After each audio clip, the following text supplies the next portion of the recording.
Thank you for your statement, and I'll get right to it. Last week, the administration pledged to reduce greenhouse gas emissions by 50 to 52% from 2005 levels by 2030 as part of an international climate summit organized by the president. According to a White House fact sheet, the National Climate Task Force developed those figures from, quote, a detailed bottom-up analysis, standards, incentives, programs, and support for innovation were all weighed in the analysis. I know that you are a member of that task force, so I'm interested to know more about what EPA's role was developing this, which EPA regulations do they rely on to get to this emissions pledge, and I also would like to know if it's public information we could see how these figures were arrived at. Well, thank you for the question, Senator. I believe and know that EPA is central to the NDC number that was developed, and what we did as part of our contribution. I'd like to acknowledge that the NDC number is a government-wide approach. Right. Not purely from regulation, but looking at all of the agency's contributions through regulatory and non-regulatory. Our role will be critical, and I think we projected what we can accomplish and do through our non-regulatory and regulatory programs. So when we look at what we're planning to do with tailpipe emission standards on our vehicles, when we look at what we plan to do on regulations that focus on emission reductions, and when we look at what we plan to do in concert with the Clean Power Plan, those are just a few of the regulatory actions that were considered in the NDC, along with voluntary programs that we have, our Energy Star program, looking at our partnerships with agriculture and all the work that they're doing on a non-regulatory level. So we attempted to quantify EPA's role in its contribution to meeting that NDC, and we believe that it's a good target. Are those figures, I mean, you've mentioned quite a few, are those available for public view to see what you estimated the emissions reduction targets would be under those programs? I think the information that we generated that focuses on conceptually where these regulations might land within a range, that information can be made available. Oh, thank you. I'd like to see that. Last year, the president signed two pieces of legislation in the Diesel Emissions Reduction Act and also the Use It Act, which helps EPA to support carbon capture, utilization, sequestration, research, and permitting. I'm wondering, and this was touted at the time, certainly the AIM Act, which is I think the Diesel Reduction Act. No, I'm sorry. The American Innovation and Manufacturing Act is another one of these. Your HFCs, yeah. Your HFCs, our HFCs, is perhaps the most significant climate legislation. Your budget and your testimony did not mention the Use It Act or the AIM Act. Is this still EPA top priority? And are you going to begin, the regulatory framework for this? This is obviously something we came together on. It's important to all of our members.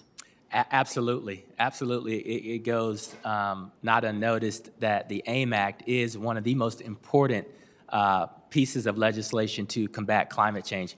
I'm happy to report that we're excited about that bipartisan piece of legislation, and we're on track. We're on track for developing the regulations and the implementation associated with that.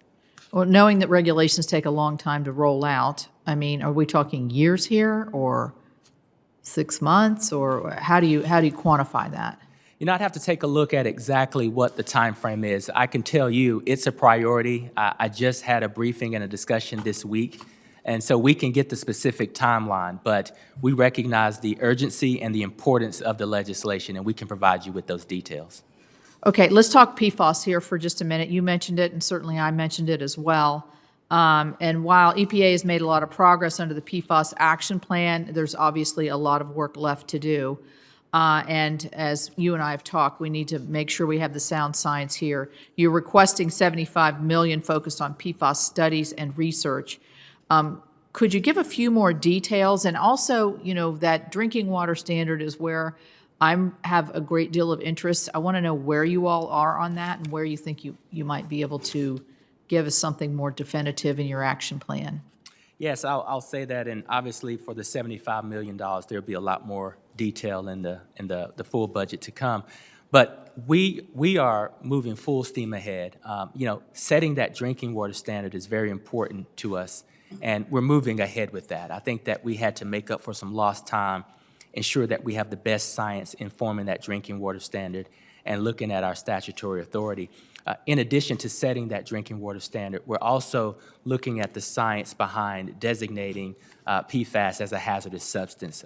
We want to be able to look across multiple EPA programs. And so we're having a look at sort of PFAS and the applicability of CERCLA. We're looking at PFAS as it relates to a drinking water standard. And we're also looking at, I've actually set up a PFAS council within the agency to be sure that as we look at sort of our Superfund brownfields approach, CERCLA approach rather, and looking at our drinking water approach, that we're looking at PFAS in its totality. We recognize it's a pervasive chemical. It's impacting many communities. And so in addition to the regulations, we've also got some remediation and cleanup that we know needs to be done, and needs to be done fairly quickly. So we're taking a comprehensive look at it. Good, thank you. Quick question.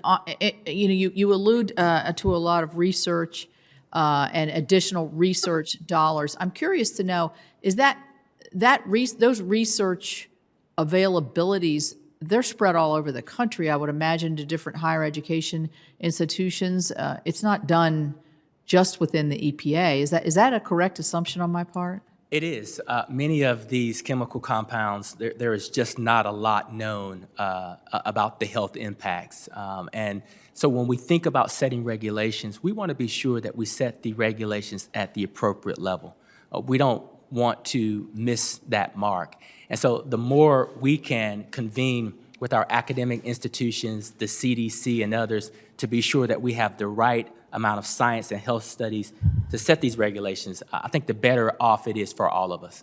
So I would encourage you, as you're, if you do get the available funds and you're expanding your research, to maybe go outside what would be your typical universities or colleges that are known as, or the biggies. I'll call them the big guys. To look at a West Virginia University or Marshall University, universities all throughout this country that have a great deal of bandwidth to be able to do these kinds of things, looking for research opportunities, and particularly in our state, having been ones that sort of at the tip of the spear of a lot of these regulations, I think it would help us become part of that solution. And so I would encourage you at EPA to look in that direction. Thank you.